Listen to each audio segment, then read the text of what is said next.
On today's episode of State of the Rockets, we're going to be talking about Jabari Smith locking up everything he sees on the court, Ferrari Tari running like a bat out of hell all around the place, TyTy Washington's smooth floater, Daishen Nix's improved shooting, and we even have a couple anecdotal stories from Vegas for you, including some roulette and Jackson's temporary love interest. So stay tuned.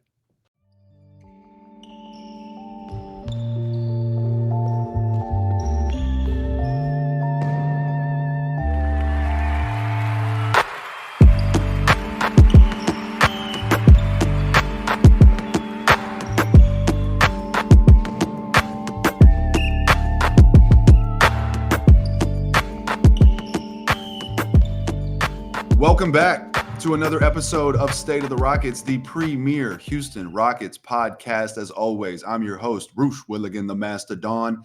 You can find me hosting a podcast for Ball is Life called The Noble and Roosh Show, one of the only podcasts in the game where we get exclusive interviews with players, NBA players, beat writers, journalists, all that kind of stuff. And I also obviously host State of the Rockets here with none other than JTG Jackson, the Gigolo Gatlin. How you doing, Jackson? No, I'm 86ing Jackson, the Gigolo Gatlin. That's we got to dead that right away. No, what's up? I'm your other host, Jackson Gatlin.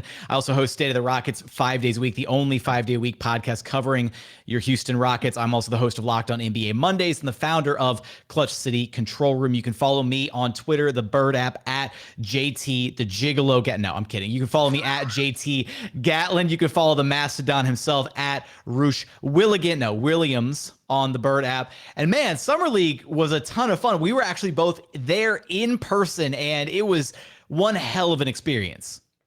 Man, I had a great time. First of all, before we dive into it, I just want to shout out Clutch fans. Dave, if you can see the shirt, this is one of my favorite shirts. It's Jabari and Jalen. It says "We Got Next." You can go to Clutch Fans. I think it's .net or Clutch Fans on Twitter and find that. So shout out to Dave for the shirt. Shop.clutchfans.net, I believe, is the direct link. We'll put the link in the bio of the episode. How's that? We'll make it really easy for you guys to go check out the shirts. The Gigolos got it memorized. So, man, Summer League was so much fun. I mean, I had a blast. It was my first time in Vegas ever. It was my first Summer League ever, obviously. And I had a blast, man. I mean, it was fun both just being in the stands and, seeing the games, meeting different fans, meeting different people from Twitter that you interact with daily, that kind of thing. And then also, we had a chance to we can hear that keyboard, brother. Good. I'm typing. I'm multitasking. Leave me alone. We also had a chance to, get up close and, see guys like Paolo Banchero, Jabari Smith, Chet Holmgren, Josh Giddey, all that kind of stuff. So it was a blast, man. Today on this episode, we're going to be diving into the Summer League. We're going to focus on the players on the Houston Rockets Summer League roster that may or may not actually end up playing for the Houston Rockets at some point this season. And so those players are TyTy Washington, Tari Eason, Jabari Smith, and Daishen Nix. Usman Garuba would have been the other one, but he did not. And Josh Christopher. Oh, and Josh Christopher. I already assume he's a Rocket, right? So, yeah, yes, Josh Christopher. And Usman Garuba, but he got hurt. Again, it was a sprained ankle. It was not, from my understanding, there was no long-term structural damage or anything like that. Just kind of rolled his ankle, and they, want to hold him out just to do the right thing. So I'm not worried about that. I know I see a lot of people on Twitter complain about Garuba, counting Garuba out. Guys, he's 20. If you go back and watch the games where he actually got playing time last season, he does some things that are useful. He sets good screens. He keeps offensive rebounds alive. He knows how to kick it out to shooters when he gets the ball in the middle of the floor and defenders sag and suck down. So he knows how to play meaningful basketball. So don't count him out. And I think there's a silver lining too in the fact that the Rockets haven't made a move yet to sign another big man as a legit backup to LP, right? And we're 14 days, 2 weeks into free agency, and they haven't made a move on another big. I know there's a ton of time before the season actually gets here, but I think at least right now that could be a potential silver lining on, hey, they're still really high on what Garuba can bring to the table. It's unfortunate that he had the ankle injury, that he didn't get to display what he's worked on in Summer League. That really does suck for him to not be able to get that chemistry, that kind of opportunity to showcase himself. But the fact that they haven't gone out there and made another move for another legitimate backup big, I think shows that they're planning on him being the guy to back up LP and then also possibly running small for portions of the game. So Yeah, I agree with that. So don't count him out. People want to say, hey, he's injury prone. I would disagree with that for now. I mean, injury prone to me at least means something like Chris Paul with like a recurring, the same injury keeps happening, Yeah. or the same types of injuries keep happening. Garuba, I don't know, broke his wrist, fractured his wrist. Yeah, weird wrist injury, and then an ankle injury, which ankle injuries happen, right? These aren't like recurring like hamstring issues or like an Achilles thing that you've got to worry about the long-term ramifications for. It hasn't been anything serious yet, and like you said, he's just 20 years old. Give him a chance. Right, and I mean, look, ankles can become a recurring thing, so that's possible. But yeah, like you said, freak wrist injury seems like that's taken care of. Ankle sprain, like these things happen. So, anyways, man. But before we do that, let's talk a little bit about Vegas. So there was on one of the nights, Jackson and myself had a little downtime, had some time to kill, and I don't gamble because I don't like to lose money, and I'm just bad at gambling. So do the math. And Jackson, on the other hand, has some skills when it comes to the tables, and so Jackson gets to work, right? And I'm just spectating. I'm on the sidelines, courtside, watching this man win a little money. And then I think you lost a little bit, but you ended up definitely in the green. And so we were about to just chill and be done gambling. And so at that point, Jackson convinces me to gamble. I was not trying to do it, and he was just like, oh, "Come on," So I said, "All right, we'll do this." I said, "I'll throw the money down. You pick." We're playing roulette. I was like, "You pick, and we'll see what happens." And so Jackson throws. I think you did red 34.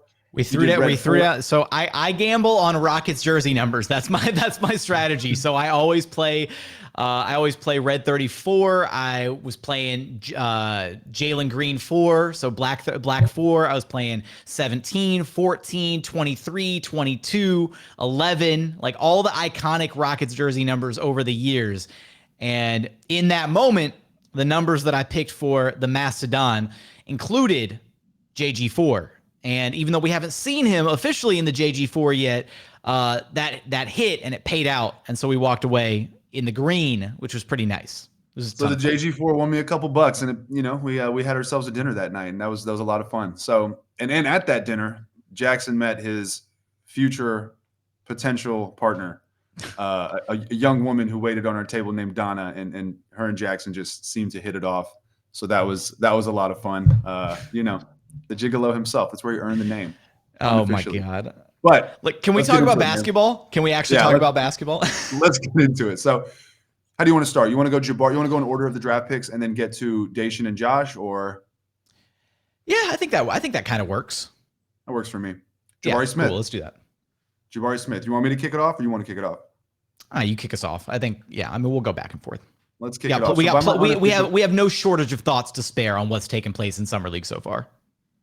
Factual. So by my unofficial count, I believe Jabari Smith averaged 15 points, 9 rebounds, almost 2 steals and a block, just over a block, I think, per game. Pretty sweet. I don't know the percentages. I think the numbers would be down. I know he was, 4 of 10 or something the first game. I think 5 of 19 the second game.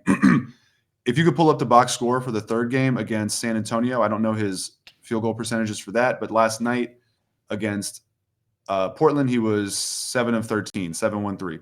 So percentages were down a little bit across the board, not what you'd want, especially from 3. There was really only one game where he hit from 3, but everything else was pretty impressive. Defensively, this guy was everywhere, and I knew he was going to be good defensively. I think a lot of people did, but I didn't know he was going to be. I thought he could switch 1 through 5, but I kind of underestimated how impactful of a 1 through 5 ability it would be. I mean, any switch, he just, gobbles up whoever's got the ball. He can guard guards driving to the basket. He can guard bigs down low. He uses his length to block shots. If you get him off the dribble, he blocked, I think Blake Wesley was his name for the Spurs, swatted him, threw it out of bounds on a drive. I mean, he is a defensive presence. I saw him standing next to Banchero at the free throw line. And maybe my angle was a little messed up, but he looked slightly taller than Banchero from where I was sitting. And again, maybe it's the angle, I don't know, but he looked just a little bit taller than Paolo Banchero. And he's got very long arms. I know that he's measured at like 7'1" wingspan, I think, which is not that crazy for his height. but it just feels longer when you're watching the games. He seems to affect shots using that length repeatedly, grabs boards, just does it all. So I was beyond impressed. I mean, look, a lot of people got themselves excited for Paolo Banchero, who's more of like an isolation type guy or a creator, right? And I brought this up before, I think on Twitter and in spaces and stuff. But like, look at it this way, man.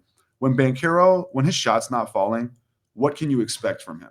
And I think the answer is going to be creating offense, finding others, passing, and that's a great skill to have. With Jabari Smith, we saw it in game 2, I think against. Who was it against where he went 5 of 19? Yeah, OKC. Where he shot a ton, didn't hit any of them, but yeah. So the shot was not falling, right? He was 5 of 19, but we saw him lock Chet up.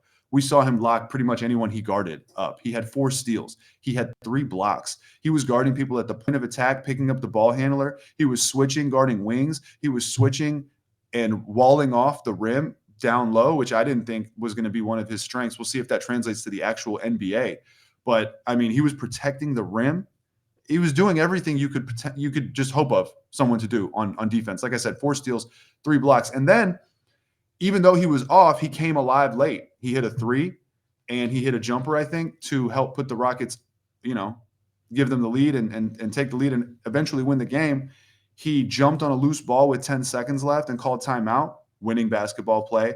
And then on the last play when the Rockets had, I think, a 1-point lead, 2-point lead, whatever it was, he picked up Josh Giddey from half court all the way to the basket and forced him into a tough floater, and he missed it, and the Rockets won. So his shot didn't fall, but what did he do? He just put the floor of the team on his back and lifted it up. Like, I mean, floor raiser to the max. So I was beyond impressed with Jabari Smith. And then even last night against Portland, you saw what it looked like when his shot was actually falling, and his three-point shot was not falling. He was 7 of 13, 0 of 5, I think, from 3. But that means he was 7 of 8 from inside the paint, right? And you saw the one dribble pull up, he could hit it. You saw him in transition when he gets the ball and gathers, he just uses that length to float right to the rim. So we saw he made a dribble drive and finished. I think it was like a dribble, just like a classic like dribble drive that people are saying is one of his weaknesses. Well, he had a couple of those, right? He had a couple dribble drives. He had the one early in the game where he was at the top of the key. He was kind of the trailer in transition, got the pass, and it wasn't. I think there's a distinct difference, right, between attacking off the catch and settling into that triple threat stance and then making your move. And he didn't attack off the catch. Like, he didn't have that element of surprise in that first dribble drive. He caught the ball, gathered, decided what he was going to do with it, then put a couple moves on his defender, drove past him to his strong hand to the right hand, got his shoulder, dipped into the defender, and then elevated and powered up through the contact and then kissed it off the glass. And that was impressive. And then later in the game, we saw him do a completely different type of move where he did catch the ball kind of off the catch, got a little bit of momentum behind him, and then spun into the paint and then elevated, just used that huge 6'11", maybe 7-foot frame, the wingspan, elevated above the defense, and just kind of like had one of those where he's so big that he just kind of dropped the ball into the cup. And in that moment, I'm not comparing the two, right? But it felt Giannis-esque, right? The way that he hit that move with the size, the spin, the body coordination to then elevate above the defense. And those weren't things that we were expecting him to be able to do. So seeing him already be comfortable enough to, at times, especially in the half court, right? The transition, there were a couple times where he had, a leading pass in transition, and he started to put the ball on the floor and he'd turn it over, right? The handle, it's not comfortable yet, right? But it's an effective handle in what he's trying to do in the half court, it feels like, right? Where he's had those moments where he takes those couple power dribbles to the rim and then swings the ball to the other side of the floor. God, I'm like breaking my whole setup, swinging my arms around. I feel like Tari Eason, I'm bumping into stuff left and right. But, right, he's got an effective dribble where when he wants to, take that 1-2 dribble and then pull up, or a couple dribbles towards the rim and then get to his shot, right? We've seen him make little baseline drives where he finishes strong at the rim. We've seen him draw fouls now. I think it's been completely overstated how much of how lacking his dribble is, right? It still definitely needs work, but I think it's been overblown, right? The issues with his handle, because we've seen it on display now through 4 summer league games. The guy can put the ball on the floor when he wants to, right? He doesn't have a flashy, like, elite dribble, package like Kyrie Irving, but he doesn't need that to be effective. Yeah, he really just needs he doesn't need a ton of counters and a ton of, different moves. He really just needs like a few moves. Like a strong pound dribble drive, a strong quick cross where he can pull up into a shot, and then maybe like a quick in and out so that if people bite on that, he can just go right back to his right and use his frame to finish. Something simple like that, I think would do him wonders. Now, to be fair, I mean, there was a lot. He did have some bad dribbling, right? I think there was one where he was in the corner, crossed, and just lost it. There were a couple times throughout different games where he would just drive and like lose the dribble and it would just go the other way. There was one in transition, I think, against San Antonio. I think it was against San Antonio. He caught it. In transition, took a dribble and just immediately lost it. It looked like it was about to be a dunk and just immediately lost it. So that does happen, right? But, and I think he acknowledged this in an interview with maybe Taylor Rooks, the one he just did recently, I think. But he was saying like, yo, people talk about me dribbling, like that's something I'm working on. But he basically acknowledges that, he's not worried about it. He's still young. He's still got a lot of work to do, and he knows that. And so, man, I don't want to compare him to Giannis because that's not fair to Giannis. But it's not fair to Giannis. What's up? It's not fair to Giannis. I thought did you flip that? Do you mean it's not fair to Jabari to compare him to Giannis? Both ways. I mean, it's like, okay. It's like, it's not fair to Jabari to put that crazy expectation on him. And it's not fair to Giannis to compare someone that doesn't resemble his game yet to resemble his game based on like their frame and like a couple summer league games. But regardless though, he's got that length. He's got that frame. I mean, look, he just turned 19 in May. He might not be done growing. Okay. He could still grow a half inch or an inch. And if he does, wow, that's a 7-footer. And his frame he can put on. I mean, he looks pretty lean already, but you got to imagine with a full season or a full off season or even 2 off seasons coming in to his next season, right? His sophomore season, he could put on a lot of muscle. I mean, he really looks like he could. So you add the 3-point shot. And the crazy thing is, man, the 3-point shot wasn't even falling in summer league. His primary attribute on offense, we didn't even see it. And we're still impressed because the defensive versatility is crazy. Another thing he does. Are you concerned about that at all? Like I'm not like, I feel like I'm not concerned about it. I feel like we have enough of a sample size of him being a consistent good shooter, but a couple of people have pointed out to me, right, there is a distinct difference between the college 3-point line and the NBA 3-point line. The NBA 3-point line is a little bit longer. And somebody pointed out a workout video of his shot, right, where it looks a little bit flatter when he's shooting from the NBA 3 than it did in college when he was shooting, at Auburn, how he had a bit more arc on the shot. Personally, I think he's got enough of a portfolio of being a quality shooter that any woes, any issues that he's facing right now, adjusting to the 3-point range, whatever, at the NBA level, I think he's going to get it figured out. It sucks that we didn't get to see him really drop a ton of threes in summer league, but I'm also not overly worried about that right now. Are you? No, not at all. I mean, you just don't generally shoot the way he did at the percentage he did in college and not, be able to shoot at the NBA. Yeah, the NBA line is longer. I don't think his shot has looked flatter. If it does, it's just because he hasn't been able to recalibrate it yet. It's just a matter of recalibrating the shot. Honestly, it just looks like a pinch more legs and it'll drop. Because in that first, I think it was the game against OKC. There was for some of the game, I was sitting a good seat so I could see. And that 3-ball was just it was a quarter of an inch off. I said this previously, but it's like Mighty Ducks. If you ever remember Mighty Ducks, when Gordon Bombay is like quarter of an inch the other way, Charlie, and we win that game. And Charlie's like, yeah, coach, but quarter of an inch the other way, and you missed the goal completely.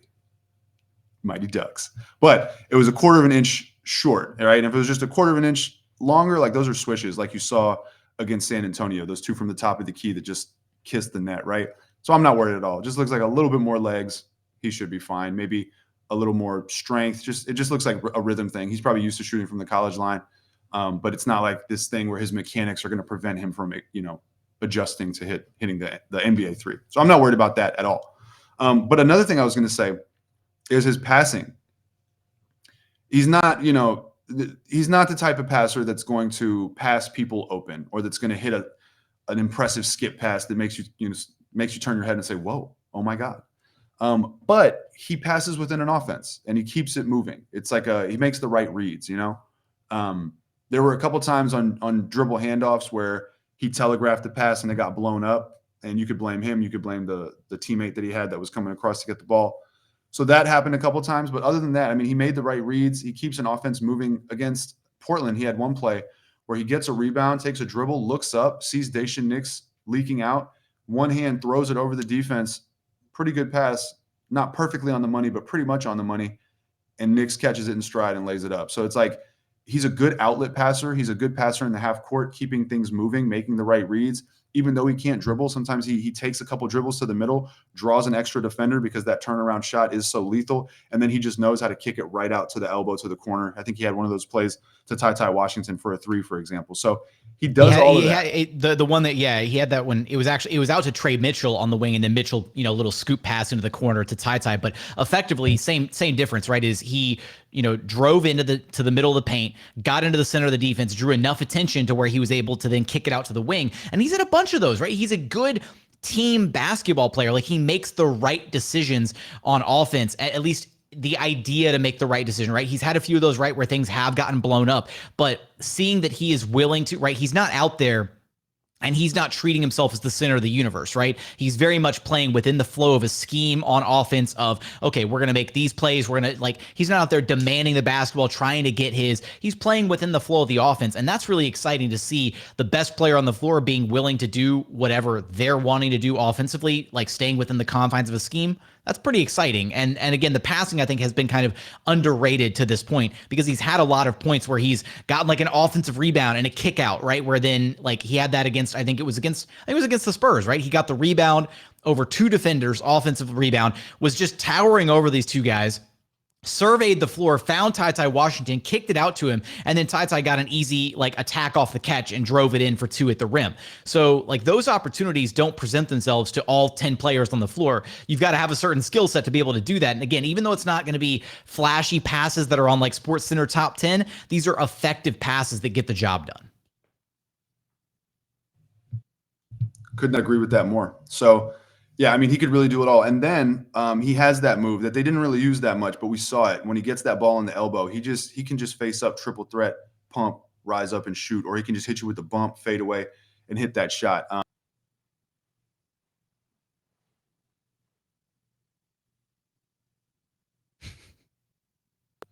Anyways, so are you with me? I am with you. Yeah, you cut for a second there. You're good. Okay. Sorry. Yeah, it told me my stream was up, so I was like, what happened? But anyways, man, so he's versatile on offense. He can shoot. And then on defense, we knew he was good, but he's really versatile. Someone tweeted this at me. I forget who it was, so I apologize for that. But I thought it was a really interesting kind of perspective on this. And you remember pre-draft evaluating Jabari Smith, there were the numbers with Jabari on the court with Walker Kessler and the numbers with Jabari with Walker Kessler off the court, right? And his numbers were, just through the roof without Walker Kessler, right? Efficiency, shooting, everything, and all in the green. So there was a theory that, hey, maybe Walker Kessler's presence actually held back. As good as Jabari was, maybe Walker Kessler's presence actually held him back a little bit. And if you open him up in a more free-flowing, spread out NBA type of scheme, he might, be, oh my God, awesome, right? Someone took that same idea and applied it to defense. So basically saying maybe Walker Kessler's presence on defense masked some of Jabari's versatility and capability, meaning that, you have Walker Kessler down low, you're just going to funnel people into Walker Kessler, right? And we didn't really get to see Jabari just roaming and being that free safety that could just pick up anybody on the floor, like we did in Summer League, right? Like I was talking about earlier, point of attack defender, pick him up, ripped him. There were a couple of times he would rip the point of attack at the point of attack for a transition bucket, just a poke, boom, ripped. Come off a switch, boom, swallows that up. Get him down low, hands up, contesting shots. So I thought it was interesting. Maybe Walker Kessler being on the court so much prevented us from seeing him assert himself on the defensive end of the floor like that. And so, look, Chet has been touted as a Rudy Gobert, a defensive anchor, right? I think anchor is probably the best word. Although I will say, and Chet looked great, by the way, so good for Oklahoma City. I thought Chet was actually my most fun to watch. All the top picks have looked great. Banchero was getting buckets and looked phenomenal. Keegan. Chet looked great. Ivy looked great. Keegan and Murray has been absurd. I think we're going to look back on this draft, and obviously in Jabari, right? We're raving about Jabari right now. I feel like we're going to look back on this draft and feel like, yo, like this draft might have, the 2021 draft might have some competition with this 2022 draft for just how top heavy it kind of looked with just the talent at the top of the draft. Yeah, and Benedict Mathurin. I thought Benny Matt was a lot of fun, and Tari Eason, who we'll talk about. But yeah, so anyways, but Chet is touted as a defensive anchor. I think he might have some question marks switching on the perimeter. We'll find out in his rookie season, although he was great protecting the rim. But Jabari looked like a defensive anchor, and I didn't know if he was. I thought he was going to be a good defensive player, a good defensive complementary player for guys like Şengün. But I didn't know, and it's summer league, so I'm not asserting this as a fact. It's just piqued my interest, and I'm excited to see how it translates into the NBA in October. But I didn't know that we might be having a discussion of this guy can anchor your defense, right? And so you think about him next to Jae'Sean Tate. If Tari Eason gets into that lineup, maybe you have some shooting concerns, but let's just have fun on defense, right? Eric Gordon's switchable. Şengün blocks shots, by the way. Don't forget that. I know people were talking about who was it? Oh, there was a player that people were talking about getting who was a center. I can't remember that person's name. Nick Claxton? No, it was someone that – no, I just can't remember. Anyways, but my point was Şengün actually blocks shots, and the person that they were talking about doesn't really block shots. I just can't remember who it is, so I apologize for that. But regardless, you start to think of a team where there is defensive versatility. Tate, Jabari Smith, Eric Gordon, Tari Eason. Like that's a lot better than Jalen Green's improved man-on-man defense towards the end of the season. Kevin Porter Jr. actually had flashes of good defense, flashes of not good defense. And then you add Lionel Hollins to the mix, right? Who I'm really excited about, by the way. And maybe this defense can start to get it together a little bit over time. We'll see. But do you have any other thoughts on Jabari? Yeah, I think just right. The expectation coming in for me was not necessarily that he was going to be a guy that was going to like single-handedly transform your defense. I thought that he was going to be really solid individual defender, somebody that was going to have make some plays on defense. But it's the intimidation factor that he has that is Chet Holmgren-esque or Rudy Gobert-esque, if you will, where you look at guys that impact the defense almost based on just like their resume, right? Where you're afraid to drive in on these guys, or you consciously are aware, oh, I need to be careful when I drive because Rudy's down there or Chet's down there. And I think Jabari is going to fill that, check those boxes because we saw that against OKC, against the Spurs. There were players that were a bit hesitant to drive into the paint just because of Jabari's presence down there. And the fact that he is able to, again, maybe things are a little bit different in Summer League because with no Usman Garuba out there, he was pretty much playing the 5 for the Rockets, essentially. And maybe that changes the complexion of things when you've got Şengün out there or he's playing alongside Garuba in the regular season, whatever. He doesn't have the freedom to necessarily be in that 5 spot and kind of roaming the baseline a little bit and be that help defense that needs to come in when a drive happens. But just the fact that he can have that defensive awareness to rotate over, the switchability, moves his feet well, can effectively guard positions 1 through 5. Like the sky's the limit really for him defensively, right? I thought he was going to be in the mix for all NBA caliber defense type guy, over the course of his career.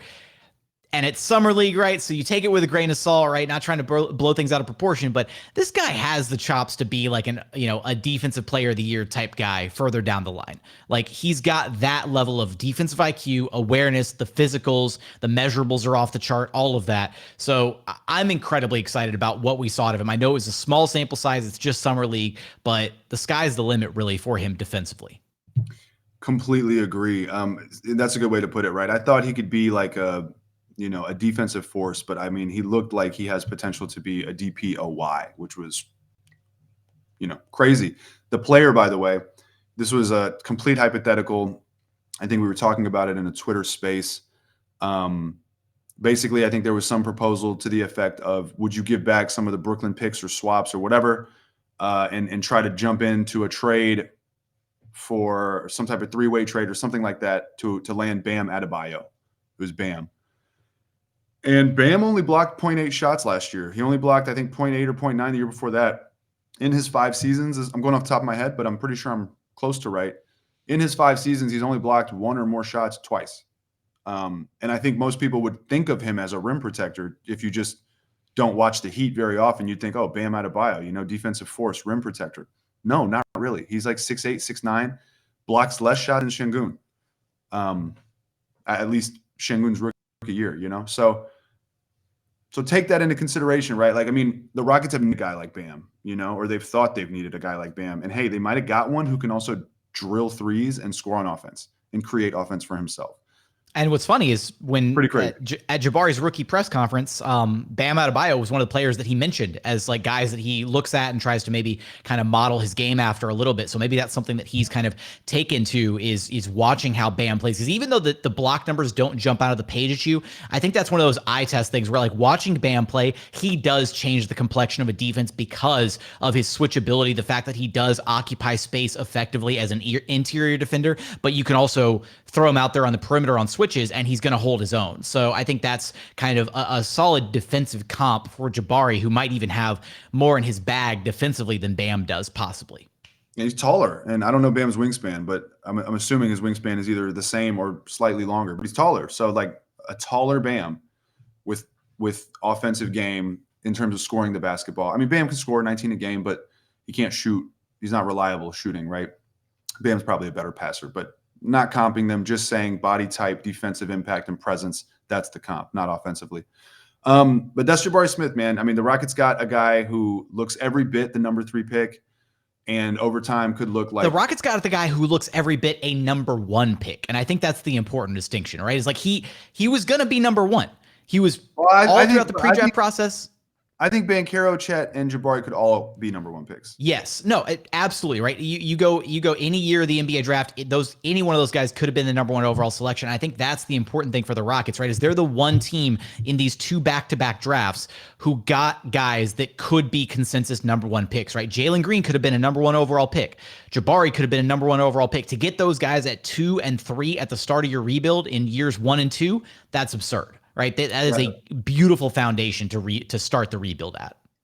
The whole defensive identity and culture thing is not just talk, man. It looked real, It looked like, I mean, I just can't picture a world where he shows up to training camp doing that, and Jalen Green doesn't look over and say, "Okay, watch this," and then elevate his game, and then Jalen's already talked about wanting to be a defensive guy, right?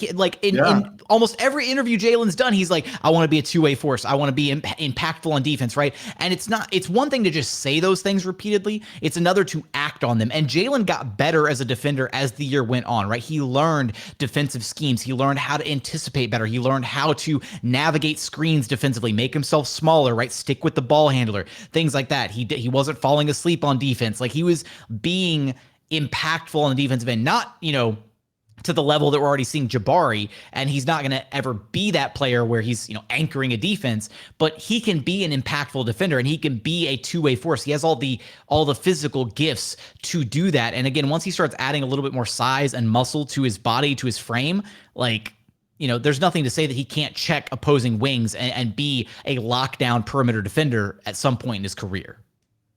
Yeah, and I mean, look, the book on Jalen was coming in, hey, has all the skills, has all the fluidity, all the tools, also has a very deep desire to be great.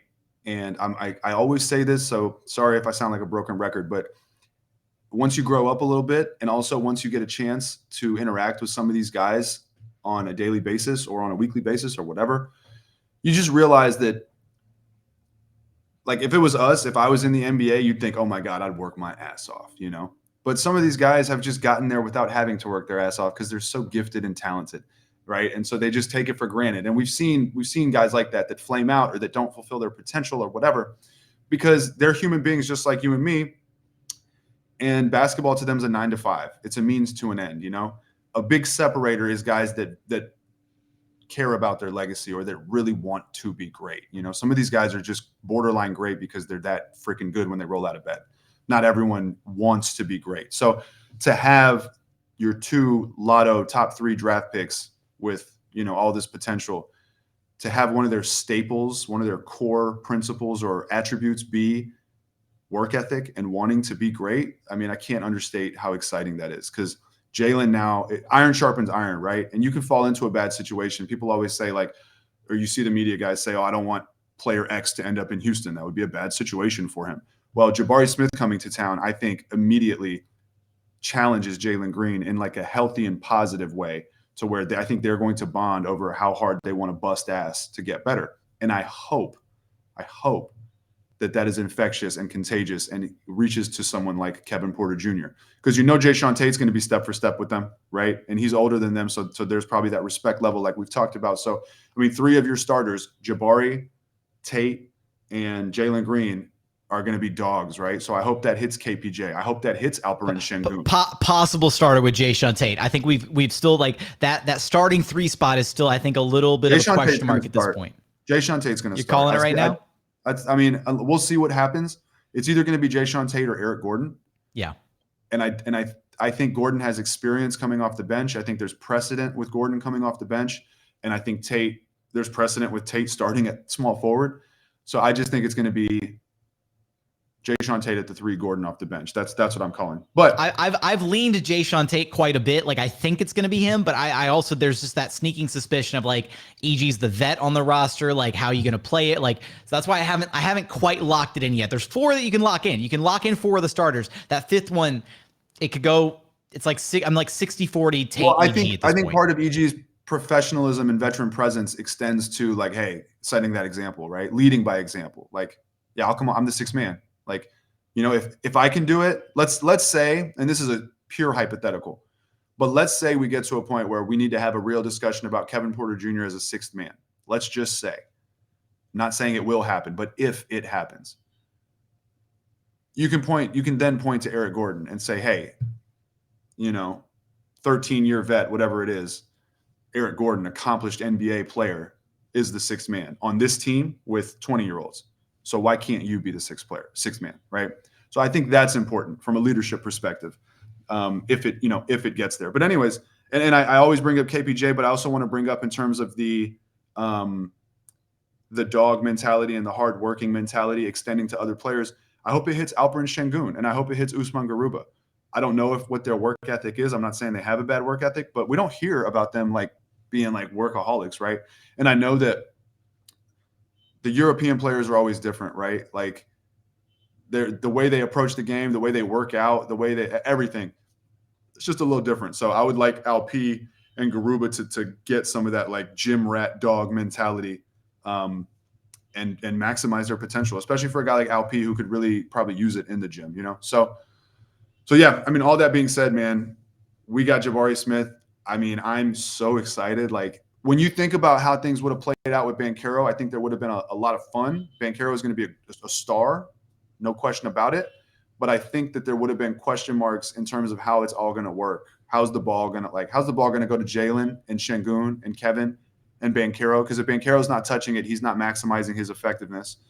And same with some of those other guys, right? So it would have necessitated the discussion of, how does this offense work? And then defensively, like, man, we're talking about defense right now and how excited we are with defense. That would not be the discussion if we had Banchero. We'd probably be saying things like, hey, he's a lot better man-to-man than I thought, because he was. I watched him man up, and I was like, hey, he's pretty good man-to-man. But team defense, defensive anchor, can you hear that? A little bit. It's fine. Just keep going. It's killing me, dude. It's killing me. Sorry for our listeners. You'll live. I want to roll out there and just slap them. But anyways, I just want to slap the shit out of all of them. But fun fact, I can't even park my car on the street because of this, by the way. So thank you, Los Angeles. But regardless, but the discussion is now about defensive anchor and how we're transforming a defense. So that would not be the discussion with Banchero. It would have been, do him and Sengun fit? The Rockets definitely need a defensive big, blah, blah, blah. But hey, Jabari Smith's in town. So. And not only is Jabari Smith in town, there's another guy we got to talk about, Tari Eason, who we might be looking back years from now and say that he is the absolute steal of the draft, because right now he looks like a lotto talent. Ferrari Tari Eason. Hey, look, I love the Ferrari nickname. I also love the Peso nickname that his mom gave him. I think that's incredible. Like, Peso because he's money. Like, come on, that's dope. And shout out to the Ferrari nickname as well, because whoever photoshopped the little Peso image that made its way around Reddit, and I threw it up on Twitter the other day, they also included a Ferrari in that image. So like they combined the two nicknames. But look, Ferrari, there we go. I'm getting all tongue tied over here.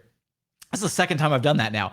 Tari Eason has been a revelation with what he's provided, right? He looks like a lotto talent that the Rockets were able to scoop up at 17. Offensive versatility, the ability to get out in transition and score easy buckets there, the ability to put the ball on the floor and attack the basket in the half court, the three-point shooting. He was a little over aggressive in that first game, 2 of 9 shooting there. I think he just wanted to go out and like showcase what he could do. And I think he was being a little overzealous in that very first game, but looked like he kind of settled into more what his role is going to truly look like in games 2, 3, and 4 for the Rockets. And then defensively, right? Having that tandem forward duo of Jabari and Tari, being able to just muck things up defensively, both from a man-to-man perspective with Tari, which is I think more where he's going to make his bread and butter defensively, right? Where he just gets in there, he's able to poke check a little bit. He's able to block shots. He's able to, he had the moment against Banchero, right, in game 1, where Jabari was going to come over and double Banchero, and he waved him off. He was like, no, I got this, right? And he forced Banchero into a tough miss, right? That's the type of mentality that we're talking about here. Not only just the work ethic stuff that we're talking about with Jabari and Jalen and the rest of the guys on the roster, but the desire to want to be a good defender, right? A lot of defense at the NBA level is just want to, right? It's effort. A lot of these guys have the gifts to be good defenders, right? They've got the physicals, they've got the measurables, and if they wanted to, they could be elite defenders. Not every guy takes pride in his defense the way that Jabari and Tari do. And to have rookies, guys who are just kids, right, fresh out of college, to want to come in and set that example, to set that precedent of, hey, this is how we're going to play defense. This is what we're going to do. And to see that on display through a handful of Summer League games already with Tari, it's phenomenal. And then not only that, he's become he is rivaling right now Josh Christopher for most charismatic player on the team, right? He's been an absolute delight in the media interviews and the availability sessions. He's a respectful young man, shakes every hand of every media member after every media availability that he does. And then he had his moment the other day, the little reporter Tari Eason, where he was interviewing Daishen Nix at the end of the game. That was just the chemistry is off the charts between this group of young guys. And I think that's so important to have a group of guys who can all kind of relate to one another, who understand one another, and who are going to be able to grow with one another here at the floor level, the ground level of this Rockets rebuild. Yeah, I mean, look, so I came up with, or at least I was the first that I saw to tweet the Ferrari Tari nickname, and shout out to Cassidy Hubbard for putting it on ESPN, and I'm going to take credit for that because she follows me, so I think that's where she saw it. I have to imagine that that's how that happened, so hopefully that's the case. And he seemed to like it, so that was cool. So shout out to everyone running with that, photoshopping it, all of that stuff. But look, defense is about effort, absolutely. It's also about IQ, awareness, and one thing that I don't think gets talked about enough, timing. You can be tall, you can jump through the roof, but if you don't know how to anticipate in time a shot block or a poke check, it doesn't matter, right? And that was Hakeem Olajuwon's premier gift, in addition to everything else that he was amazing at, was his timing. I mean, he was listed at 7 foot, but he was more like a 6'10", 6'11" guy. And I don't know if his wingspan was crazy or if it was average, or I don't know. I don't remember his wingspan measurables, but his timing was impeccable. He just knew, and that's why Alp has timing defensively. That's why he gets the blocks that he does. Yeah, and exactly, right? He's not a phenomenal athlete relative to his peers, but he knows how to time that jump, and just it results in swatting the shit out of basketball. So Tari Eason's timing is really good, especially on help defense. He blocks shots. He poke checks, and there are multiple plays where he'll poke it and it'll roll off the offensive player's chest and bounce out of bounds. Boom, turnover. He's really good at that, especially off help side. And his wingspan and his hands, I mean, you really see those athletic or those physical gifts materialize into good defense. Man, he's just all over the place. Doesn't matter, guards anyone, loves just, knows when a player's gotten tunnel vision and is not going to pass it off, at least in the summer league. And when he has a chance to cheat off, help off, and just swat a ball, poke it loose. There were multiple times where, someone would get beaten or blown by, and boom, there was Tari Eason to eat it up, or to be on help defense, or to poke it away, or to, cheat over and then fill a passing lane and steal a ball. It was ridiculous. Offensively, still not polished, still kind of raw. He had a lot of plays where he missed some easy layups. was overconfident with the 3 in the first game. He was 2 of 9, but I'm okay with that because he was out there with something to prove. There's something he did in summer league that I think didn't bite him in the ass that will bite him in the ass in NBA. He drives a lot without knowing where he's about to go, and then he's got those big hands, so he can like slow down for a second and survey, and then he kind of whip it. A lot of times it looked like with one hand, but maybe 2 hands to the corner or to a shooter. I think against NBA talent, like a full roster of NBA talent, those are going to result in turnovers at times. It looked good in the summer league though, but that's one thing. He kind of puts his head down and just goes and doesn't know where he's going, or he'll, force a finish at the rim and get blocked or just kind of miss it when he could have had a better read. But that's the kind of player he's going to be. He's going to be a high energy guy. He's going to use his physical gifts and his athleticism to be high energy. And you're going to have to live with the good and the bad. So, the rebounding was a surprise in summer league. I think he ended up averaging like 16 something points, 10 point something rebounds. I think he led the summer league in rebounds. I don't know if it's total rebounds or rebounds per game. I think he had almost a couple steals and like a block and change per game. Super versatile guy, switchable on, probably 1 through 4. And the 3-point shot I thought looked decent after that first game as well. I don't think it's anything to write home about, but I think he can be a capable catch and shoot 3-point shooter. I compared his impact, not his actual game, but his impact in some ways to, and don't take this is not a comparison. It's just a suggestion, just to like think about Corey Brewer when Corey Brewer was at his best, when Corey Brewer was just wreaking havoc, right? In transition, some of those drives, Corey Brewer was a lot like very out of control. Tari Eason's not out of control like that. And Corey Brewer was the quintessential, like, no. Oh, wow, it went in. Okay, kind of player, right? So I'm not comparing him to Corey Brewer like that. Although don't sleep on Corey Brewer in college. That man balled in college. He just became a different player at the NBA level. But that type of length and ranginess and that type of like when Corey Brewer was on his game, we saw the jump start, the electric shock that it would give to the Rockets, right? There were some of those Mavericks games in that 2015 playoff run where Corey Brewer would just be hitting threes and baseline cuts, dunking and making plays on defense. Obviously, the Game 6 comeback against the Clippers in 2015 was 50% Corey Brewer, 50% Josh Smith. But that type of player with better measurables, probably a longer wingspan, maybe just as long, probably bigger hands, probably a more capable 3-point shooter, and more capable, or so it seems, of creating offense for himself and others at the NBA level. But man, super versatile. Like when I interviewed him before the draft, I was thinking, because I remember some of the reports were low IQ, which I haven't seen that. Like after watching him play and talking to him, I have no idea how that became the perception. Seems like a well-spoken, smart young man. Some of the IQ on the court on offense might be what I was talking about, where he's going to get himself into trouble putting his head down and like forcing a play, and it's going to result in turnovers. But other than that, I don't understand the IQ concerns. Maybe we'll find, I don't know, maybe we'll learn something new as the season goes on. But I did not see that. And so, after I spoke to him, I was like, man, I hope this guy, and he wants to work hard, by the way. He's another one. Add that to the culture, right? He's a workhorse.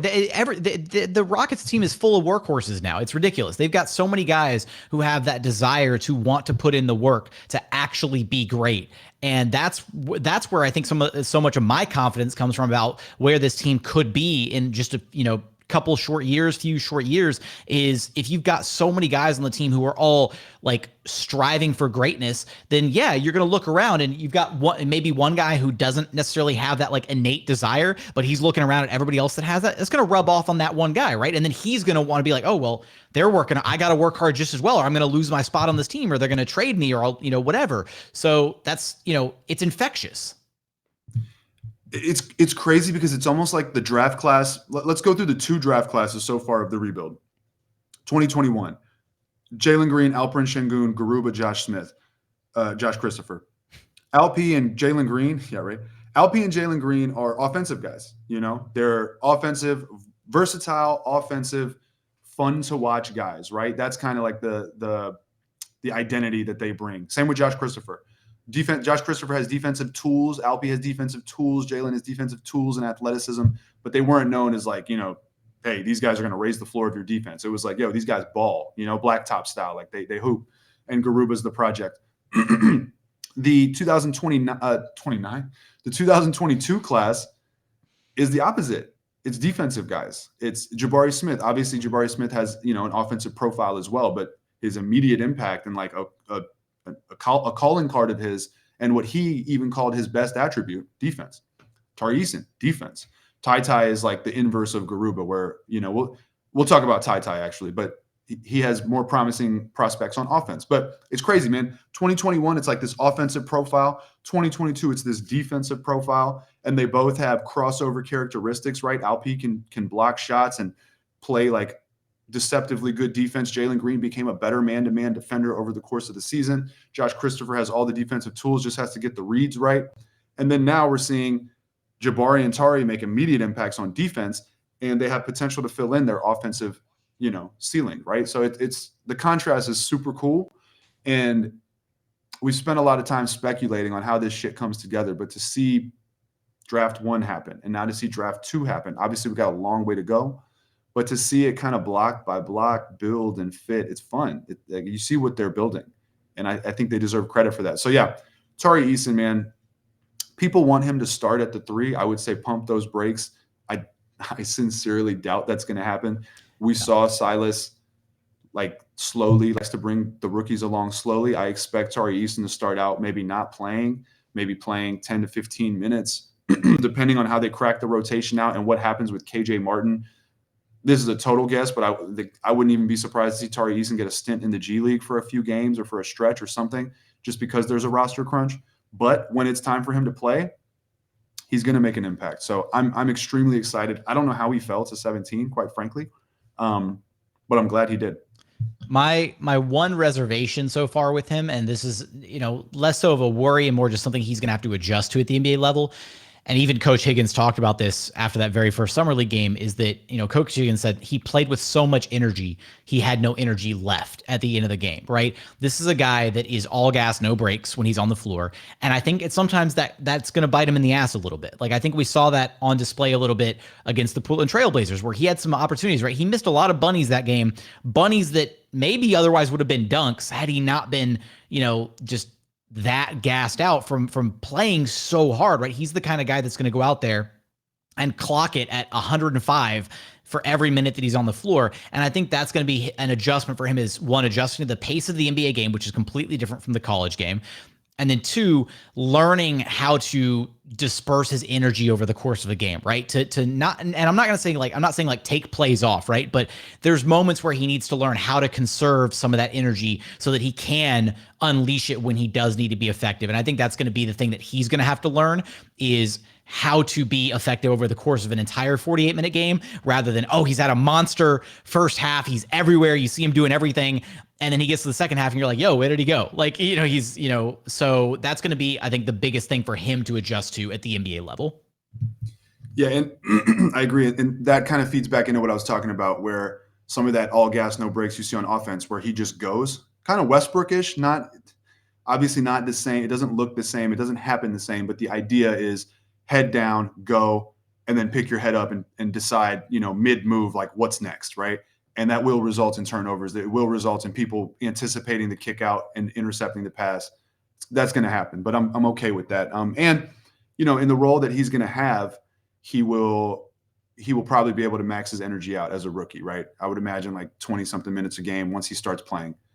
So we'll see. I will say one thing that was surprising. Jeremy Sohan, I think, was joking that Tari Eason doesn't have any hops.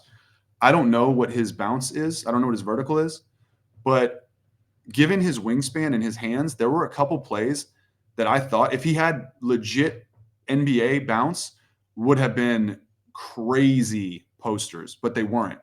And so I'm totally guessing here based on this like small amount of information and based on Sohan saying that. I don't know if he was kidding or not. But it looks like Tari Eason's dunking ability, and so this kind of feeds into talking about missing layups and finishing at the rim. I feel like his dunking ability is more so dependent on his wingspan and his hand size. So that's kind of a concern.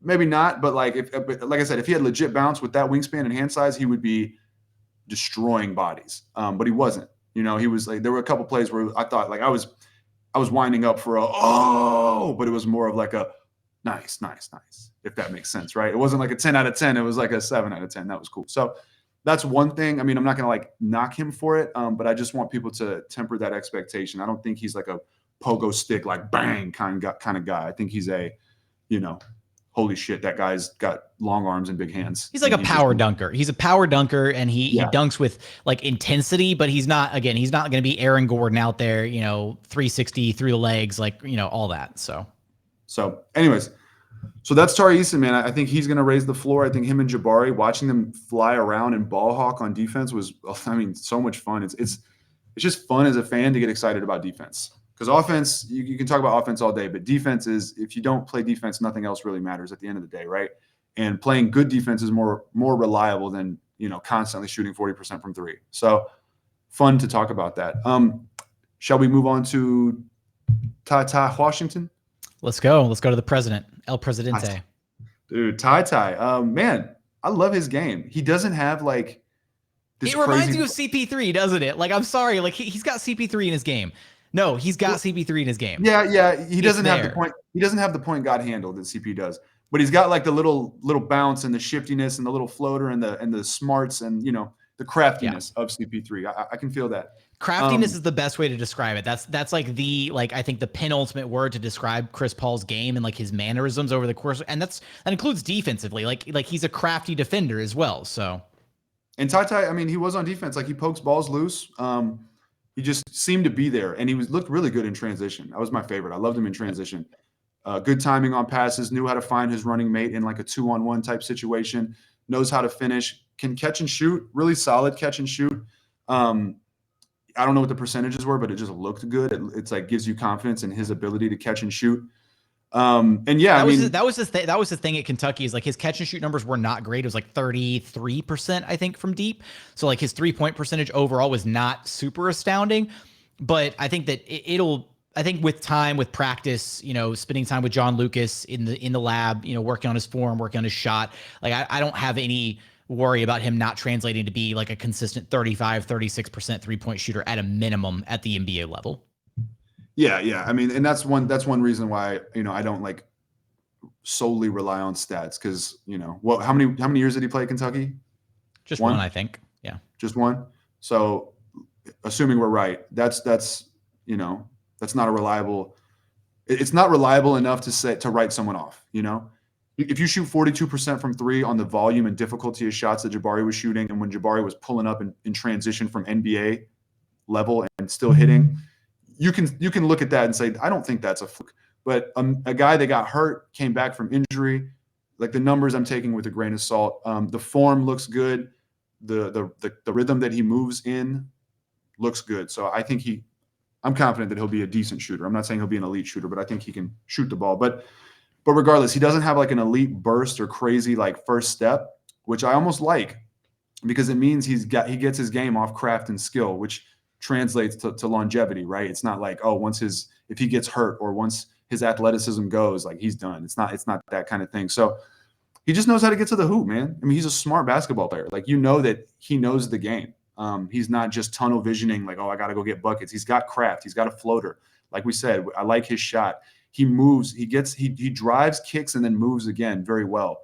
He's good in transition. On defense, he looked pretty reliable. Didn't look like a lockdown defender, but didn't look like a liability.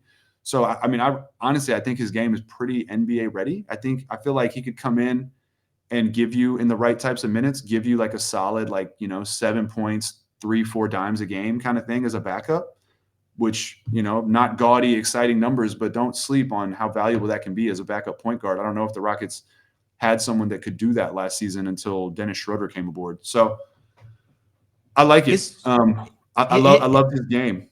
He also worked really well with Jabari, by the way. So I like that too. Yeah, his facilitating both in transition and in the half court was what really stood out, right? He has that ability to break down a defense, and it's one thing to just break down a defense, right? Because, and we'll talk about him in a second, Josh Christopher knows how to break down a defense, but Josh Christopher doesn't always know how to pass out of that breakdown, right? Where he gets 2 or sometimes 3 defenders on him and he'll just still try to force the shot up. TyTy knows how to get into the teeth of the defense, suck in a second or sometimes a third defender, and then have that extra move, that little pizzazz on the end, right? Where he's had like that, he had a couple of them where he would like spin through 2 defenders and be like right there at the rim. have two sets of hands like hovering over him, and then immediately kick it out because he knew where the open shooter was. And unfortunately, the Rockets didn't convey on all those beautiful attempts that he created. But the fact that he can break down a defense that way and then identify where the ball needs to go to get it to the next right man, or to swing the pass out to the open shooter, or at least get it to the open man and then, swing the pass around the perimeter after that, right? Hockey assist style. Like that, to me, is what's going to translate, right? Because like you said, right, he doesn't have like the insane burst, the crazy first step, whatever. He's getting these opportunities off of his shiftiness, his craftiness, his ability to break down a defender with his handle. And that will translate to the NBA level, him getting into the paint, creating those opportunities for his teammates. So I'm really excited about his ability as a point guard to really create for his teammates at a high level. Because I think that with KPJ, right, they have that in spurts, but KPJ gets a lot of his assists off like his threat to score, right? He breaks down a defender. He's got that threat, that gravity that he's going to get a bucket. And that sometimes turns into opportunities for his teammates, whereas TyTy and Daishen Nix are a bit more of those kind of prototypical point guards that are really looking to run and orchestrate an offense a bit more. So, yeah, and he doesn't do too much. He just keeps things moving. Like a KPJ, for example, is one of those guys who, when he does get assists, a lot of times it happens in the context of going ISO, shot clock's running down, he gets to a spot, defense realizes that the shot clock is running down, and so they converge and collapse on him to, basically force him into a bad play with not enough time left. And then he makes a kick or a read to someone who's open. Credit to him for doing that. But personally, I don't like offense that continually winds the clock down. I like to get in there. I like to see them get into sets, get into motion. If TyTy will get it, he'll see an angle, he'll hit that angle, he'll kick it, he'll reposition, like keep an offense moving, So just a kind of a selfless player. Seemed to read his personnel really well, and just kind of seems laid back and cool, man. And he's got a really nice floater, so I thought that was cool. So yeah, I love TyTy. I mean, we can move right into Daishen Nix, but based on this very little sample size, I would probably personally like to see TyTy backing up Kevin Porter Jr. at the point guard spot. See, and I get the hype around TyTy, and I'm excited about what he's going to bring to the table. I still think people are sleeping on Daishen Nix. Like, he had the bad first game in Summer League, and everybody was immediately overreacting. Like, why is he the starting guard? Why is TyTy not running this? Like, and I was like, pump the brakes, man. Like, Daishen has flashed so much potential in the G League. He basically went down there and looked like freaking LeBron James with the numbers that he was averaging and the way that he was running that offense. And a big part of that, right, is Daishen's still incredibly young, right? Daishen matches the timeline of all these other young guys that are being brought into the team. And for him, he never really got that consistent backup opportunity last season, right? He got little spurts here and there, garbage time. He was never really a part of the actual rotation last season to really feel like he had a foot in the door, to where even when he was on the floor, I felt like he was way too passive at times, right? He'd be on the floor with KPJ or Jalen, and I felt like all he was doing was just deferring to those guys. Like, I'm just going to bring the ball up, I'm going to start the action, and then I'm just going to fade back and like wait at the 3-point line and just catch and shoot if I need to. I'm still expecting him to be the de facto backup guard, at least to start the season. And I think it's going to look a little bit different. Him knowing what his role is, knowing there's going to be a consistent element to his game, the minutes that he's going to get. And then also having that confidence and having Coach Mahmoud Abdel Fattah on the bench with him, the guy who coached him in the G League, who really helped unlock a lot of that potential for him, having him there to help push him to be the best version of himself that he knows he can be. Because a big part of what Daishen's issue is, and the coaching staff has talked about this, Coach Higgins spoke about this, is his basketball IQ is through the roof, but he's not the most vocal guy. And when you're the point guard, when you're the floor general out there, you've got to be vocal. You've got to really unlock your voice to rally the troops, to put guys in the right spots. And we saw glimpses of that throughout Summer League. And I'm hoping that next season, with some consistent minutes for him in the rotation, 10, 12, maybe 15 minutes a night, something like that, for Daishen Nix backing up KPJ, we get to see that on a more consistent basis next season. So that's where I'm at with Daishen. I still think he brings a lot to the table as a point guard, and I'd still prefer to see him get the first crack at it over TyTy, at least at this point. I want to see TyTy spend some time at the G League level and then come back up to the Rockets. Very similar to what Josh Christopher did this past season and what they've done with a lot of guys, right? Spend some time at the G League, come back up, and then get into the rotation in the second half of the season. Yeah, to be clear, I mean, I know the Rockets really like Daishen Nix, so I would, if I had to predict it right now, I would predict Daishen Nix as your backup point guard starting this season. I don't think it will be TyTy, unless there's an injury, or unless TyTy just like goes off in camp or something. But that being said, I'm not out on Nix at all. I mean, he's like, it's okay. Here, let's talk about Nix. He's a really good player at the G League level. Yeah, did you have to settle yourself for a second? You're just like, well, because there's a lot of thoughts I have because he's really good. It's just the issue isn't if he's good. The issue is how it translates to the court with the other four players and how it's a little bit out of whack. So, my God, the construction. I just would love to just go out there and launch every fucking. Okay, so regardless, so Nix's game is. Like okay, this is what I was gonna say. He has nothing left to accomplish at the G League level, right? I think he went there and averaged like 30 plus and like 7 and 6 or something, right? So we know what he can do at the G League level.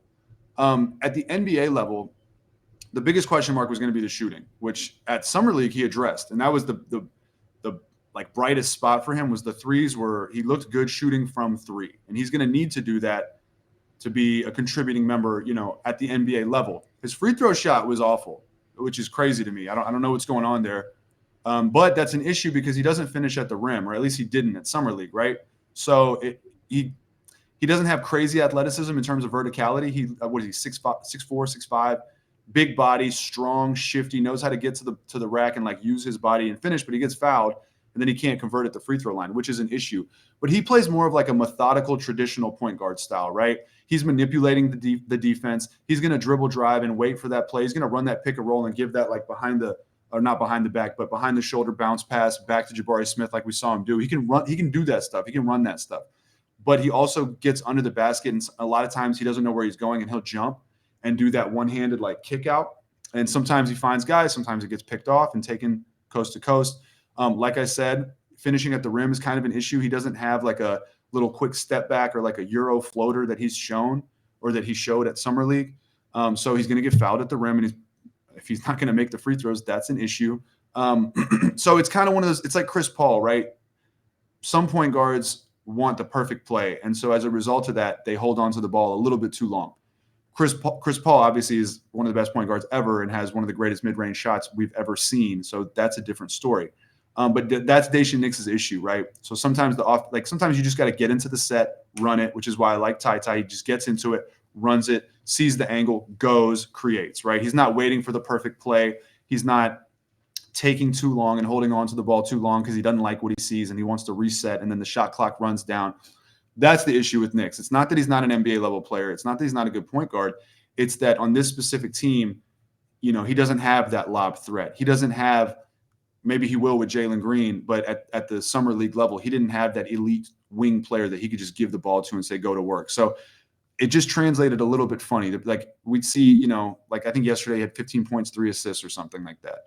I don't need Daishen Nix scoring the ball that much. I need him to be more of like a 9.6 assist type guy, shooting a decent percentage from 3, moving the ball, limiting turnovers, making his free throws, that kind of thing. And also I have to see more from him defensively to kind of understand what we're getting there. I feel like from what I saw, he was okay, kind of maybe a little slow. Maybe his size slows him down a little bit. He is, I think, like I said, 6'4", 6'5", and he looks pretty strong. So I'd have to see more from him there. But yeah, I mean, I see the vision with Daishen Nix. I just don't know how it actually translates to the personnel he's going to be playing with, because he is that type of traditional point guard that's going to hold on to the rock until he gets that perfect pass, or he wants to run that pick and roll with the right pick and roll partner. And I don't know if we have those types of guys for him to really maximize that. So that's my read on Nix for now. And if the shooting is consistent, right, which it looks like he's worked tremendously on that shot, then when you think about like him like being out there in certain lineups where, maybe he checks in and KPJ hits the bench and Jalen's still out there, he's still got like LP. Like I think one of the directions that this Rockets team is going to go is they're going to have multiple creators on the floor. And it's going to be interesting to see how he potentially works with other secondary or even primary creators, right? Like, because if the shot works well, then maybe he's more of like a secondary creator on the floor, right? Where if like the offense is running through Jalen for a possession or LP for a possession, then, they break down the defense initially and then it gets back out to Nix. And then his ability to drive and keep the defense scrambled, right? To attack off a closeout or something like that could be really invaluable. And then also his ability to actually hit that shot, hit that three ball. So I'm curious to see how it plays out, how it works. I do like I share the same, I share your sympathy, or I share the same concerns, I guess, about his desire, right, to have like that perfect play. And I do think that kind of lends itself to his like maybe overthinking things at times offensively, rather than just boom, let's get into this set, let's do it, let's execute the offense. And I think that's part of him like finding his voice, right? Like, oh, not over analyzing things, just, hey, I'm just gonna get in. I know we're gonna do this, we're gonna run this play, we're gonna get to this set, and we're just gonna run it and see what happens, that kind of thing. So I think Daishen Nix has a ton of talent, right? And I think you do too. I think a lot of people think Daishen has a ton of talent.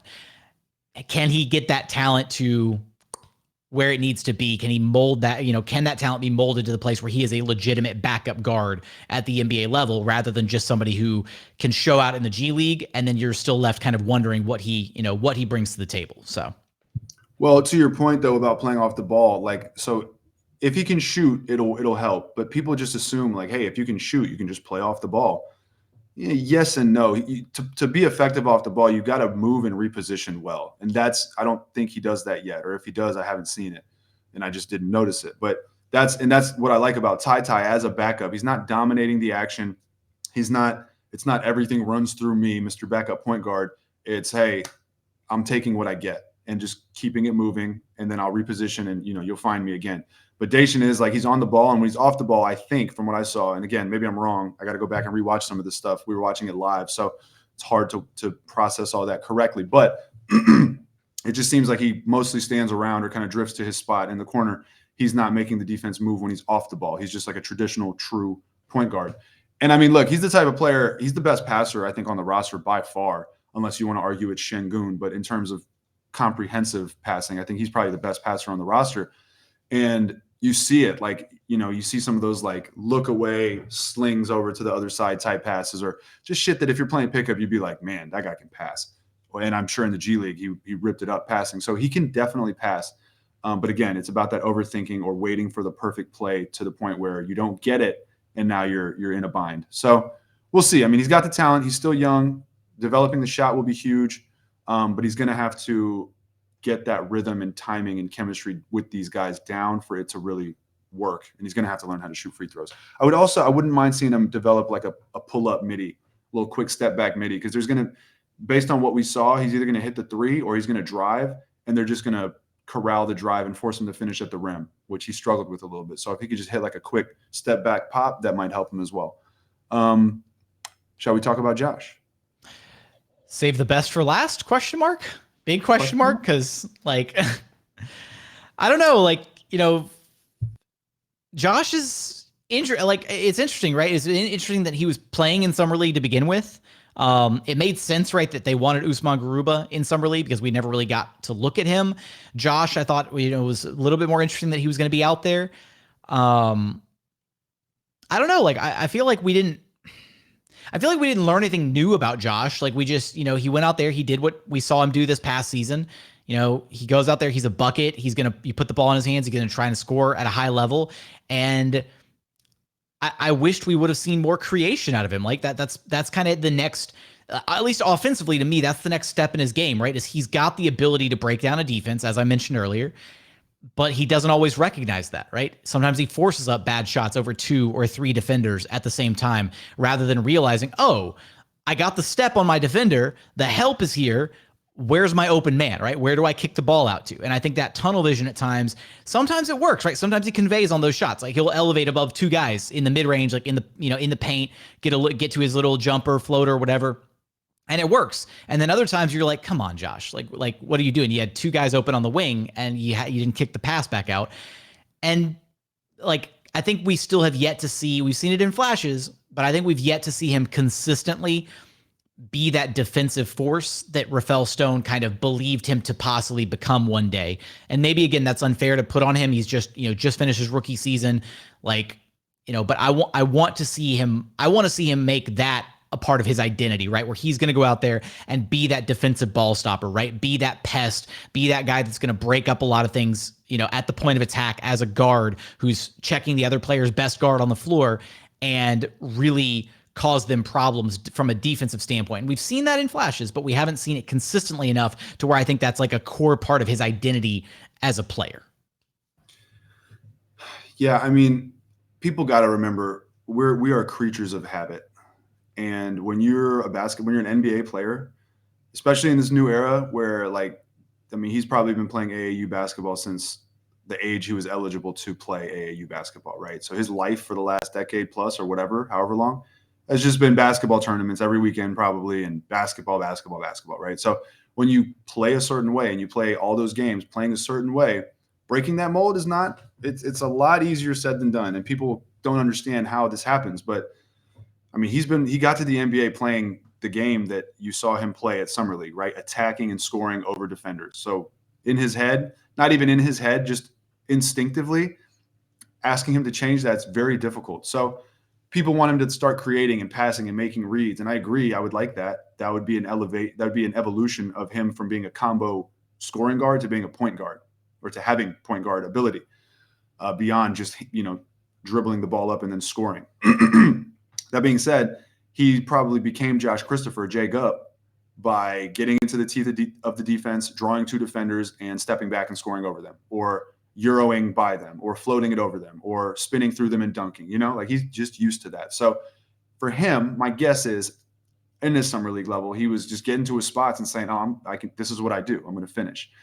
And then he also had his boys on the sideline, right? And he's a kid, dude. I mean, there's expectation. He probably knows, like, okay, I'm Josh Christopher. I just had a pretty good rookie season. I should kick ass in the Summer League. So I'm going to come out here and kick ass. My box score better kick ass, I'm sure that factors into his brain to some degree. So, he sees Jalen KPJ courtside, and he's just like, man, I got to show out. I got to hoop. And to him, he interprets that as, like I said, just driving and scoring. So I'm not really worried about it. It's one of those things where, like, the approach he takes works perfectly when he's playing, against bench units in the NBA, and he needs to lead that unit to score, and he's relied upon to do that.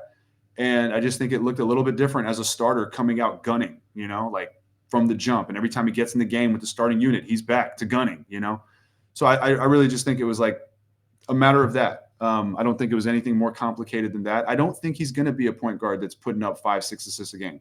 I think he is a combo scoring guard, 6'4", 6'5", gets to his spot in the mid-range, knows how to finish at the basket, uses his strength. A lot of the moves he was doing in Summer League, he was doing a lot of, like, off balance, off kilter, like jumping to the left, Euroing, trying to finish. And it just looked kind of ugly because he would do that, draw two defenders and have somebody open that he was missing. Or Jabari would just be standing over to the elbow like this, ready, and Josh would not get him the ball. So, I'm just not worried about it. I don't think Summer League's the environment for him to show that he elevated his game. I think it was only an environment for him to show the best of his game, the scoring. And he didn't really do that. He was inefficient for the most part, although he did come alive, I think, in the third quarter against either OKC or San Antonio. I think it was San Antonio. And he just scored, and that's what he did. As far as defense, I don't think he's going to be one of those, like, lockdown defenders. There are certain guys who interpret defense, and they've been coached to learn that good defense is constant pressure, pick your man up at half court, constant pressure, constant resistance, and you just lock that guy down. And that's not always the best defense. Sometimes you foul. Sometimes you press up too much and you get blown by, or you press up too much and the pick comes and the guy that's switching onto him is in a bad position on an island now because he's got to, or you got to go under and you've given up too much room to be able to chase him, and now it throws things off. So sometimes the best defense is smart defense. And I don't think he plays smart defense. He just plays physical, hard-nosed type defense. And like I said, like, it's like Pat Bev, right?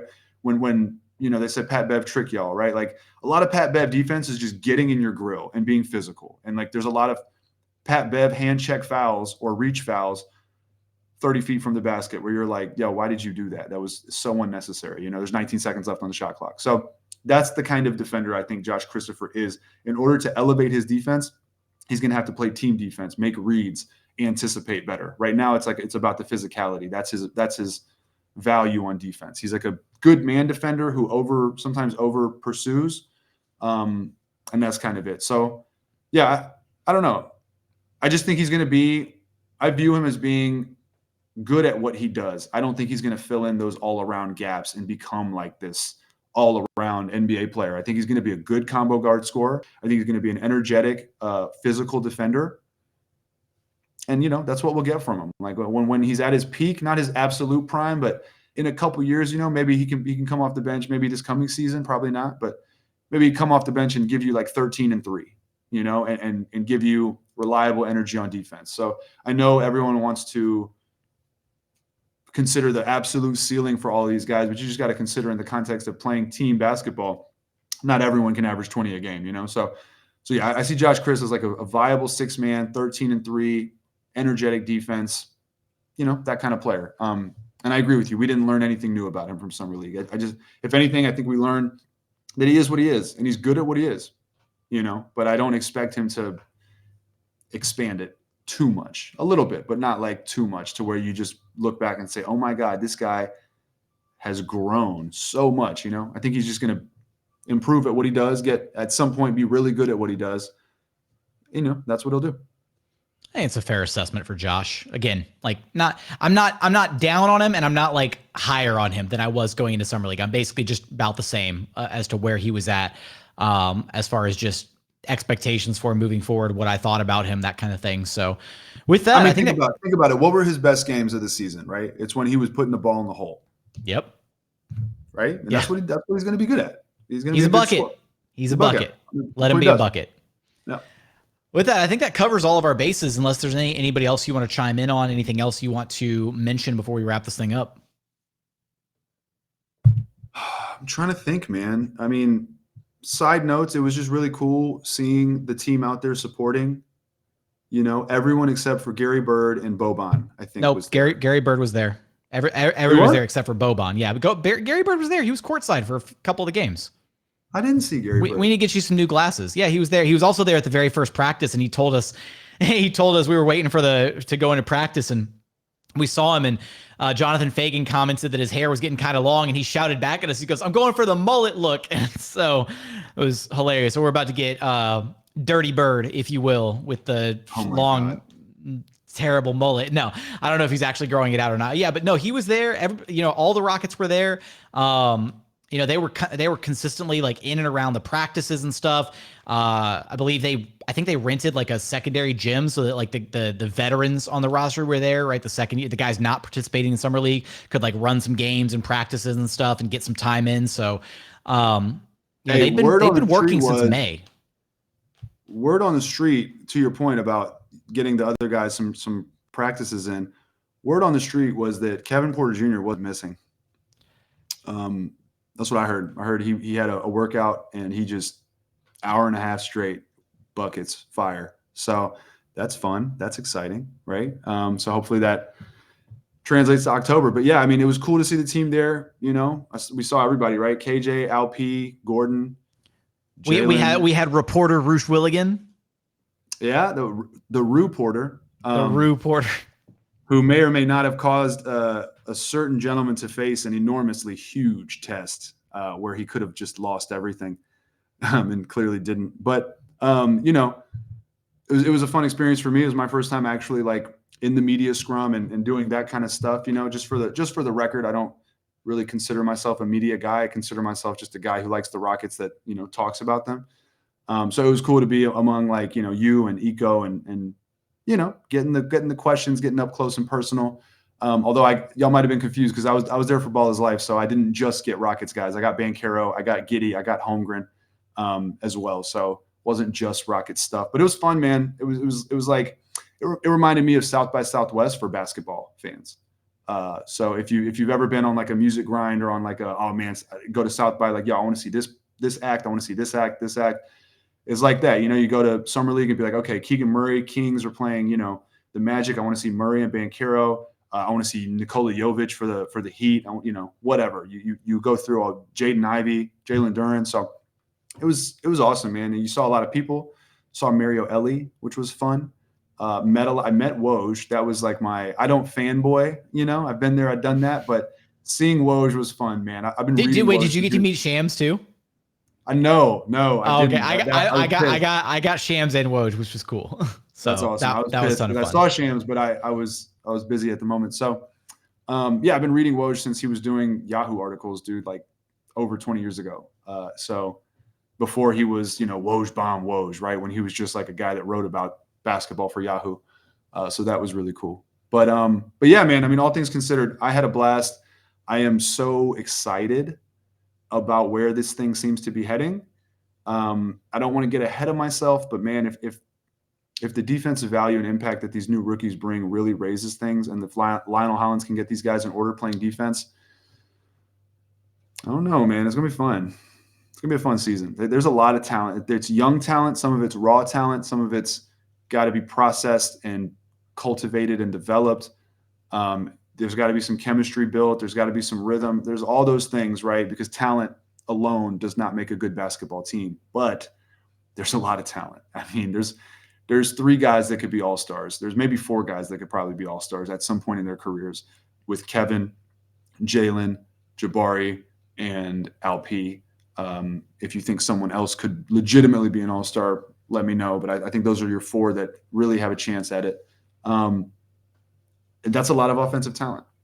So let us know. Let us know in the YouTube comments. Let us know about what you think about the future All-Stars. Let us know about what you feel about Summer League, right? Are you super high on the Rockets? Are you more excited about the offensive potential? Are you more excited about the defensive potential and new identity that it seems like this team, this organization is taking with its players? Let us know in the YouTube comments. We do our best to read those, respond to those, all that stuff. And we appreciate you rocking with us. We weren't able to coordinate an episode while we were in Vegas because schedules were just because Jackson went to the wrong hotel is the no, dude. Okay, if you're gonna call me, I'm the wrong MGM. All right, you know what? All right, I went to the wrong MGM, and then when I said I'll be at your MGM in 5 minutes, old man Roosh goes, "I'm too tired. I need to go to bed. I'm so tired, man. I can't hang." It was 2:30 in the morning, and I know, and you couldn't hang. I was ready to record a podcast. And you said I'm not built for it. Was asleep. I was like, dude, we can't. How's this even gonna? You did. That was not the excuse you gave me that night. You said I can't hang, man. I'm falling asleep. I gotta go to bed. I was in the lobby looking around like, hey, are you by the Golden Lion? And he was like, wait, which MGM are you at? And I was like, dog, you didn't ask me what. I forget who was. Somebody else was staying at the MGM Park, and so I went to that one instead, and because I had that like on the brain. So, anyways, Jackson's got to up his communication skills, folks. Let's bully him. Let's bully him. I'm a comms major who can't communicate. Isn't it wonderful? It's just the best paradox of all time. The irony. I love it. But as always, this is State of the Rockets, the premier Houston Rockets podcast. So thanks for sticking with us. If you have anything else, man, I don't know, Jackson, but look, do us a favor, by the way, if you're still listening, go to Apple Podcasts. Give us if you like the show, at least, give us a 5-star rating. Leave us a comment saying why you like the show. We'd like to, see that. We don't really drive people to that part of the platform. So go ahead and do that if you want to. If not, that's okay too. But we'll be back soon with another episode, man. 3 months. Well, one more Summer League game, and then 3 months until we really get Rockets action. So it's going to be a long, long drought. Yeah, we'll be able to shoot. We'll get creative with the content. We'll find ways to fill that drought of no Rockets basketball before we get back to training camp and the season and all that. But yeah, as always, this has been State of the Rockets. We appreciate you guys for checking out the show. And yeah, that's going to do it for us.